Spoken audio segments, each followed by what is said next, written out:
Hello my friends, welcome to बना Prime. ये है रिवेंज सीकर का एपिसोड 331।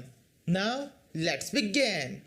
एपिसोड शीट में देखते हैं मिंग उस गोल्डन टोकन को बाहर निकालता है और उसे चीरी को दिखाते हुए कहता है, देखो मेरे पास में ये है, इसकी मदद से मैं गोल्डन गार्ड्स को ज्वाइन करने के लिए जा रहा हूँ।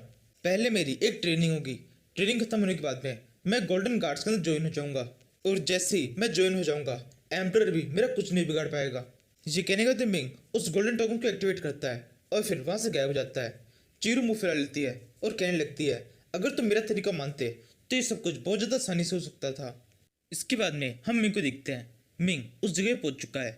मिंग के पीछे गोल्डन गार्ड्स का लीडर खड़ा हुआ है।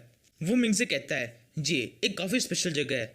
एक तरह से तुम इसे ऐसा कह सकते हो, गोल्डन गार्ड बनने के लिए फर्स्ट ट्रेनिंग ग्राउंड और फर्स्ट टेस्ट दोनों यहीं पे ही होंगे।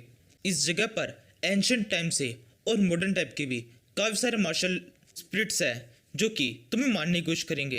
वो सब के सब बहुत ज़्यादा खतरनाक है और एक शानदार फाइटर भी। यहाँ पर जितने भी आते हैं उनमें से केवल 30% ही होते हैं जो कि इस ट्रेनिंग ग्राउंड और इस टेस्ट को पास कर पाते हैं।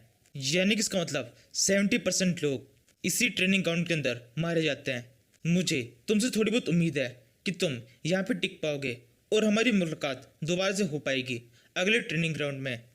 यहाँ पे जो मार्शल स्पिरिट्स है वो सारी फिजिकल फॉर्म्स में है, इसलिए कोशिश करना तुम यहाँ पे सर्वाइव कर पाओ। यही कहते हुए वो गार्ड्स का लीडर वहाँ से गायब हो जाता है। उसके वहाँ से गायब होते हुए हू करते हुए एक ब्लैक रंग की स्पिरिट मिंग की तरफ आ जाती है। वो मिंग पे अटैक करने की कोशिश करती है।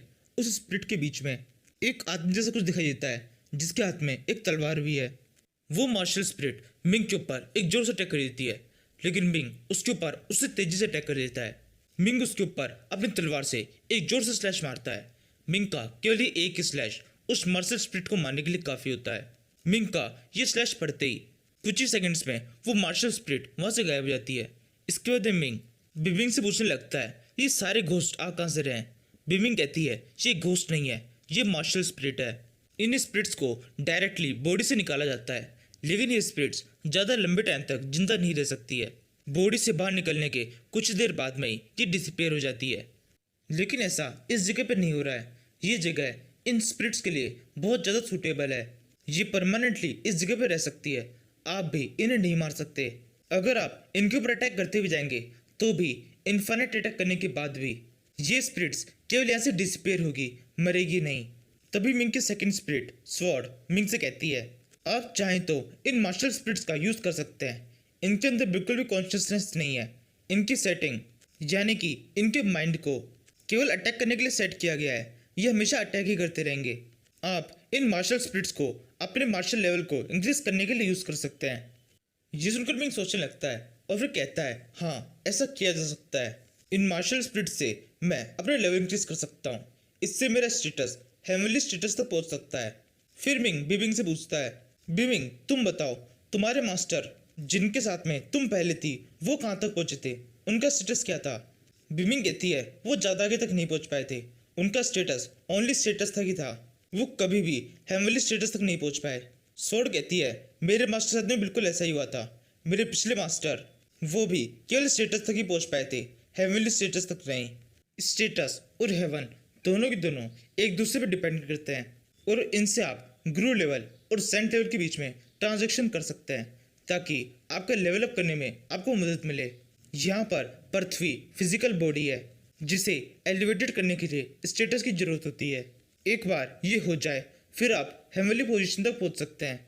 ये सुनकर मिंग कहता है, तुम जैसा कह रही हो इस हिसाब से तो ये बहुत ज़्यादा आसान है, तो इसे बाकी लोग ट्राई क्यों नहीं करते। अगर ये इतना ही आसान होता तो सभी लोग इसी के ऊपर अपनी लाइन लगा देते और सबके सब इसी को यूज़ करते। स्वॉर्ड कहती है, वो ऐसा नहीं कर सकते क्योंकि ये करने के लिए बहुत सारे रिसोर्सेज की जरूरत होती है और किसी तरह से अगर रिसोर्सेज मिल भी जाए तो भी ये पूरी तरह से लक पर डिपेंडेंट होता है। मैक्सिमम चांसेस में ये पूरी तरह से फेल ही रहता है। कुछ परसेंट चांस होते हैं जबकि सफलता मिलती है। ये कहना बिल्कुल गलत होगा कि स्टेटस और ये फॉर्मेशन मार्शल लॉर्ड बनने के लिए एक फाउंडेशन है, बल्कि ये दोनों तो गॉड बनने के लिए एक फाउंडेशन है। पूरी दुनिया जिन्हें गॉड मानती है वो भी इसी तरह से हैं। गॉड का मतलब यह है कि वो इस तरह के लोग हैं जो कि बाकियों से बिल्कुल अलग है। एक हायर लेवल ऑफ गॉड का होने का मतलब ये नहीं आपकी फिजिकल बॉडी बहुत ज़्यादा ट्रांसफॉर्म हो, बल्कि फिजिकल बॉडी के साथ में सोल का ट्रांसफॉर्म होना भी बहुत ज़्यादा जरूरी है। इसे आप इस तरह समझ सकते हैं, स्टेटस बॉडी को स्ट्रांग नहीं बनाता, ये बॉडी को ट्रांसफॉर्म करने में मदद करता है, जो कि एक नींव की तरह होती है ताकि आगे जाकर आप गॉड बन सकें। मिंग कहता है, यानी कि तुम ये कह रही हो अगर कोई स्टेटस तो कंप्लीट करके हेवनली स्टेटस तक पहुंच जाता है तो वो गॉड बन जाता है, और स्टेटस और हेवनली स्टेटस के बीच का जो गैप है यही है एक अंतर जो कि गॉड और बाकियों को एक दूसरे से अलग करता है। और इसका मतलब तो ये भी बनता है जितने भी गॉड है वो सब के सब हेवनली स्टेटस तक पहुंच चुके हैं। बीमिंग कहती है, नहीं ऐसा नहीं है, बहुत सारे गॉड तो ऐसे भी है जो कि केवल स्टेटस तक ही पहुंच पाते हैं, वो भी हेवनली स्टेटस तक नहीं पहुंच पाते, क्योंकि हेवनली स्टेटस तक पहुंचना बहुत ज़्यादा मुश्किल होता है। नाउ एक छोटा सा ब्रेक। आप सभी को मैं एक अच्छी खबर देना चाहता हूँ। Legendary series Solo Leveling season 2 upload हो चुका है। इसका फर्स्ट एपिसोड तो आपने बहुत पहले देख लिया होगा, और बाकी के 2 एपिसोड, एपिसोड 2 एंड एपिसोड 3 दोनों भी अपलोड हो गए हैं। ये तीनों वीडियो आपको मिलेंगे मनाव प्राइम के बैकअप चैनल मनाव प्राइम बिगिंस पर। वीडियो की लिंक आपको इसी वीडियो के डिस्क्रिप्शन में मिल जाएगी। मैं फिर से अपनी बात को रिपीट कर रहा हूँ, ये सीरीज बहुत ज़्यादा खतरनाक है। मैं इस सीरीज को तभी कंटिन्यू करूँगा जब इसके अंदर मुझे एक शानदार सपोर्ट मिलेगा। इस सीरीज के लिए मेरा टारगेट है उस चैनल के ऊपर 2 दिन में 1000 सब्सक्राइबर्स करना, जो मुझे पूरा यकीन है आप सबके सपोर्ट से अचीव किया जा सकता है। प्लीज़ जो भी वहाँ पर सोलो लेवलिंग सीरीज को देखे वो सब के सब उस चैनल को सब्सक्राइब और उस वीडियो के कमेंट के अंदर एक अच्छा सा मैसेज कर दें, क्योंकि इस सीरीज को एक्सप्लेन करके मैं बहुत बड़ा रिस्क ले रहा हूँ। नाउ अब इसके आगे से इस एपिसोड को कंटिन्यू करते हैं। स्वॉर्ड बोलती है, मास्टर अगर आप स्टेटस और हेवनली स्टेटस दोनों तक पहुंच जाते हैं तो इसका मतलब ये है आप न केवल गॉड के रास्ते पर है बल्कि गॉड बन चुके हैं। इसे कहते हैं रॉड ऑफ इनविंसिबिलिटी, जिसमें मिंग कहता है रॉड ऑफ इनविंसिबिलिटी ये क्या होता है। तभी स्वॉर्ड एक स्क्रोल निकालती है और फिर कहती है, मास्टर अगर आप अपने स्टेटस को इंक्रीज करना चाहते हैं तो आपको सफिशिएंट अमाउंट ऑफ पैरामोडियल ओरा चाहिए, उसे आपको रिफाइन करना होगा, और इसके अलावा आपको 5 कलर डिवाइन लाइट की ज़रूरत है, वो भी 1 लाख। अगर आपको 5 कलर डिवाइन लाइट मिल जाती है तो उसके बाद में आप 5 सोर्स बॉडी टेक्निक को सीख पाओगे। ये सुनकर मिंग उस स्क्रोल को ले लेता है और फिर कहता है, पैरामोडियल ओरा को तो अभी साइड में रखते हैं, सबसे पहले 5 कलर डिवाइन लाइट, इसको लाना मेरे लिए ज़्यादा आसान होगा, मैं इसी को ले आता हूँ।